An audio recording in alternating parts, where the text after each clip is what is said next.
शादी बहुत लेट हुई जी। वो लेट भी इसीलिए हुई क्योंकि मैं बनिया हूँ। आजकल दिल्ली में बनियों का ब्याह कराना बहुत मुश्किल हो रहा है। जब लड़का लड़की में देखा दिखाई होती है तो बाप कहता है इसे रेस्टोरेंट घुमा ला। मेरे पिताजी ने ढूंढ के दे दी। मैं उसे रेस्टोरेंट घुमाने ले गया। वहां जाके मैंने उससे पूछा आप क्या लेंगी? बोली कैपेचिनो कॉफी, ग्रिल्ड सैंडविच। अब मैंने नाम पहली बार सुने थे। मैंने उसके लिए ये मंगाया, अपने लिए एक कप चाय मंगाई। फिर उसे पूछा क्या आप मुझसे शादी करेंगी? बोली नहीं। मैंने कहा एक बार फिर सोच लो। बोली कह दिया ना मैं तुमसे शादी नहीं कर सकती। मैंने लगाई जी वेटर को आवाज। मैंने कहा वेटर बिल अलग अलग लाना, अलग अलग लाना। हाँ, जब आउटपुट नहीं निकलना तो इन्वेस्टमेंट किस काम की। फिर पिताजी ने ही समझाया। बोले बेटे ऐसे नहीं करते, थोड़ा बहुत खर्चा भी करना पड़ता है। फिर हफ्ते भर बाद ढूंढ के दे दी। मैं उसे लेके निकला, सारा दिन घूम फिर के रात को 8:30 बजे घर में घुसा। तो मेरे पिताजी ने मुझसे जो सवाल किया वो एक बनिए का बाप ही कर सकता है। उन्होंने नहीं पूछा तुझे लड़की कैसी लगी, उसे तू कैसा लगा, तुम कहाँ गए, क्या खाया, कोई सवाल नहीं। एक ही सवाल, कितना खर्चा किया। मैंने कहा जी 5,000।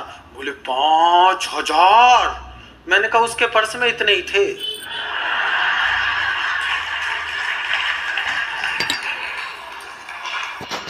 वो समझ गए, बोले बेटा तेरा तो भगवान भी भला नहीं कर सकता, तू एक काम कर अपने लिए खुद ढूंढ ले, जैसी भी ढूंढेगा मैं उससे तेरा ब्याह कर दूंगा।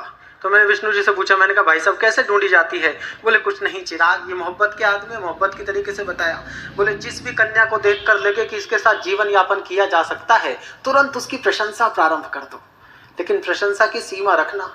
सीमा पार हो गई तो मामला उल्टा पड़ सकता है। मैंने इनसे ये ज्ञान लिया और दिल्ली के कनॉट प्लेस पहुंच गया। वहां एक लिपिपुती खड़ी थी। नहीं, लिपिपुती होती है जी। मैंने तो 2 पंक्तियां कभी लिखी थी। आजकल लड़कियां इतनी लिपस्टिक लगाती हैं, इतनी लिपस्टिक लगाती हैं, सादा पानी पिए तो रूह अफ़ज़ा गले से उतरता है। तो ऐसी वाली एक लिपिपुती खड़ी थी। मैं जुट गया काम पे। मैंने कहा आज आपने ड्रेस बहुत अच्छी पहनी है। बोली थैंक यू। मेरी हिम्मत बढ़ी। मैंने कहा आज आपने मेकअप भी बहुत अच्छा किया है। बोली थैंक यू। मेरी और हिम्मत बढ़ी। मैंने कहा आज आपने लिपस्टिक भी बहुत अच्छी लगाई है। अब सीमा रेखा पार हो गई। बोली थैंक यू भैया। मैंने कहा सुंदर फिर भी नहीं लग रही है। जब मेरे काम की नहीं है तो मैं क्यों ऊर्जा लगाता फिरूं? फिर मैंने कॉलेज के लड़के से पूछा, मैंने कहा यार ये तो मरवा देंगे, पुराने लोग हो गए, नई टेक्निक से कैसे विवाह के लिए लड़की ढूंढी जाती है? बोला चिराग भाई आजकल ज्यादा लंबी भूमिका बनाने की आवश्यकता नहीं है, सीधे सीधे जाकर पूछ लो शादी करेगी या नहीं करेगी। एक खड़ी थी दिल्ली में इंदिरा गांधी इंटरनेशनल एयरपोर्ट पे। मैंने सीधे पूछ लिया क्या आप मुझसे विवाह करना पसंद करेंगी? बोली ऐसा झापड़ मारूंगी कैलिफोर्निया जाके गिरेगा। मैंने सोचा पता नहीं कौन सी मिसाइल से झापड़ मारेगी साहब, लेकिन देखना बनिए की बुद्धि, इस सिचुएशन में भी मुनाफा ढूंढ लिया। बोली ऐसा झापड़ मारूंगी कैलिफोर्निया जाके गिरेगा। मैं कहा थोड़ा धीरे मारियो, मुझे न्यूयॉर्क में काम है। तो हम तो आजकल ऐसे ही आना जाना कर रहे हैं। आइए मैं आपको 1 मिनट की एक कविता सुना देता हूँ। दरअसल क्या है साहब, जैसे जैसे हम विकसित होते गए वैसे वैसे हम बंटते चले गए। विकास की पूरी अवधारणा बंटवारे की अवधारणा पर केंद्रित है। हमने धरती बांटी, आसमान बांटा, ईश्वर को बांट लिया, परिवार बांट लिए, माँ बाप को बांट लिया, धर्म संप्रदाय बांट लिए, और जब बांटने को हमारे पास कुछ नहीं बचा तो सृष्टि का सबसे अविभाज्य शब्द था प्रेम, हमने उसे भी बांट लिया। ईश्वर के प्रति प्रेम तो भक्ति, पुत्री के प्रति प्रेम तो वात्सल्य, बहन के प्रति प्रेम तो स्नेह, प्रेमिका के प्रति प्रेम तो कामना, पत्नी के प्रति प्रेम तो वासना। लेकिन मैं सिद्ध करता हूं प्रेम अपने हर अर्थ में सिर्फ प्रेम होता है, उसका दूसरा कोई पर्यायवाची नहीं हो सकता। 1 मिनट की एक कविता पढ़ता हूं 10 पंक्तियों की। कविता के साथ साथ रेखा चित्र बनाना उसका जिसे जीवन में प्रेम किया हो, और अंतिम पंक्ति में आपके उस चित्र को दिव्यता के रंगों से भर दूंगा। एक प्रवाह में रचना आपके बीच पढ़ता हूं कि उससे नहीं मिलूं तो मन में बेचैनी सी रहती है। बस जिसे प्यार किया हो उसकी छवि सामने रख लीजिए। उससे नहीं मिलूं तो मन में बेचैनी सी रहती है, उसकी आंखों में एक पावन देवनदी सी बहती है। उसके गोरे नर्म गुलाबी पांव बहुत ही सुंदर हैं। उसकी बातें निश्चलता का ठहरा हुआ समंदर है। उसकी बोली मुझको सब वेदों से सच्ची लगती है। उसकी मीठी मीठी बातें कितनी अच्छी लगती हैं। वो अक्सर मेरे कंधे पर सिर रखकर सो जाती है। संभालना अगली पंक्ति। वो अक्सर मेरे कंधे पर सिर रखकर सो जाती है। वो जिससे दो घड़ी बोल ले उसकी ही हो जाती है। वो जिससे दो घड़ी बोल ले उसकी ही हो जाती है। मुझको उसके बालों को सहलाने में सुख मिलता है। उसकी कोमल बाहों में घिर आने में सुख मिलता है। वो मेरी सूनी पलकों पर काजल बनकर लेटी है। पूरा कर रहा हूं आपका चित्र कि मुझको उसके बालों को सहलाने में सुख मिलता है। उसकी कोमल बाहों में घिर आने में सुख मिलता है। वो मेरी सूनी पलकों पर काजल बनकर लेटी है। वो फुलवारी सी लड़की मेरी छोटी सी बेटी है। उससे नहीं मिलूं तो मन में बेचैनी सी रहती है। उसकी आंखों में एक पावन देव नदी सी बहती है। बहुत बहुत धन्यवाद। मैंने कोशिश की एक एक पात्र को देवता या दानव बनाने की जगह एक बार मनुष्य होकर सोचूं। कविता शुरू करता हूँ। भूमिका इतनी सी है, कथा तो आप जानते ही। आप राम कथा हूँ तो इस देश का बालक मुझे खड़ा होकर टोक देगा कि हमें राम कथा क्या हो। राम तो हमारे कण में व्याप्त है। मैं एक कविता सुना रहा हूँ, शुद्ध कविता। आदरणीय विनय विश्वास जी बैठे हैं, जगदीश जी बैठे हैं। इन लोगों के सामने कविता सुनाते हुए डर लगे, फिर भी प्रयास करूँ। दशरथ की मृत्यु हो चुकी है। राम और लक्ष्मण आ चुके हैं। भरत और शत्रुघ्न ननिहाल में हैं और दशरथ की काया को देखकर सबसे ज्यादा दुखी है महर्षि वशिष्ठ। तो उनको ऐसा लगा कि भाई भरत को बुलाया जाए, लेकिन भरत को वहां पता लग गया कि ये सब कुछ हो गया तो वो वहीं विवल हो जाएगा। तो दूत को ये संकेत दिया गया कि वहां कुछ नहीं बताना, वहां से किसी तरीके से भरत को लाओ, फिर यहाँ आके बताया जाए। कविता शुरू करता हूं। बोले वशिष्ठ है व्यथित हृदय राजा को भूषाई पाकर। इस मंच पर पहली बार राम की कविता पढ़ रहा हूं। क्या बोले वशिष्ठ है व्यथित हृदय राजा को भूषाई पाकर। तो कंधे तो बुलवा लाओ कैकई के नैहर से जाकर।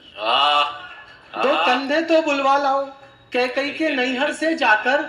उन दिनों भरत कुछ विचलित थे, आंखों को स्वप्न खड़ता था। कारण तो ज्ञात नहीं था पर मन के भीतर कुछ गड़ता था। गहरे संबंधों में प्रतिपल एक तार जुड़ा ही रहता है। तन दूर रहे फिर भी मन से परिवार जुड़ा ही रहता। क्या कहने, वाह। तन दूर रहे फिर भी मन से, जिसे इंट्यूशन कहते हैं, तन दूर रहे फिर भी मन से परिवार जुड़ा ही रहता है। सपनों में अवध उमड़ आया फिर गए भरत उच्चाटने। संदेश पहुंचने से पहले आभास पहुंचता है मन में। क्या कहने।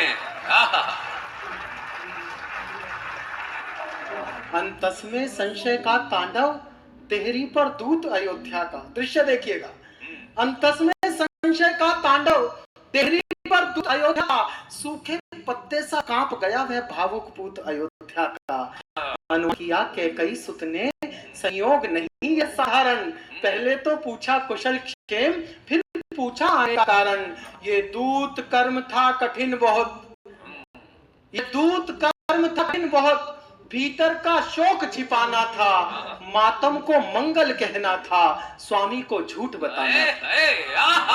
क्या कहने। यह दूत कर्म था कठिन बहुत, भीतर का शोक छिपाना था, मातम को मंगल कहना था, स्वामी को झूठ बताना था। घर नगर चतुर्दिक मंगल है, ये बात अधर जब कहते थे। पिंडलियां कंपन करती थी, आंसू भीतर को बहते थे। क्या कहने। पिंडलियां कंपन करती थी, आंसू भीतर को बहते थे। हे राजकुमार, गुरु आज्ञा से आया हूँ तुम्हें बुलाने को। इसके अतिरिक्त नहीं कोई संदेश तुम्हें बतलाने को। चल दिए भरत रिपु दमन सहित, निर्बाध दौड़ता था स्यंदन। स्यंदन की गति से आशंका और आशा का जारी था रण। जब किया प्रवेश अयोध्या में, गलियों में सन्नाटा देखा। संशय का जाल बढ़ाया और धीरज ने भाट देखा। संशय का ज्वार उमड़ आया और धीरज ने भाटा देखा। ननिहाल गए थे तब ऐसा नगरी का रंग न था, हर चौखट इतनी मौन न थी, हर आंगन इतना दंग न था। जिस ओर भरत का रथ देखा मुंह फेर खड़े हो गए लोग। उसने मन में सोचा मैं मानुष हूं या महारोग। क्या कहने। कैकई सुत ने मन में सोचा मैं मानुष हूं या महारोग, सब करते मेरा तिरस्कार, कैसा अनभिज्ञ भागा हूं, ज्यों सावन का सोया सोया सीधा पतझड़ में जागा। ऐसा लगता था खड़ा हुआ है शीश झुकाए राजभवन। कैकई सुत से आंखें करता था दाएं बाएं राजभवन। केवल एक सूरत ऐसी थी जिस पर कण भर अवसाद न था, धव्य समाया था तन पर, चेहरे पर तनिक विषाद न था। वसनों का रंग उदास हुआ, सूना का गात कलाई का, कुमकुम सिंदूर विलुप्त हुए, मुख पर था भाव ढिठाई का। पुलकित होकर बोली कैकई अभिनंदन हो स्वीकार भरत, पहले पितु की अंत्येष्टि करो फिर ग्रहण करो दरबार। क्या कहने।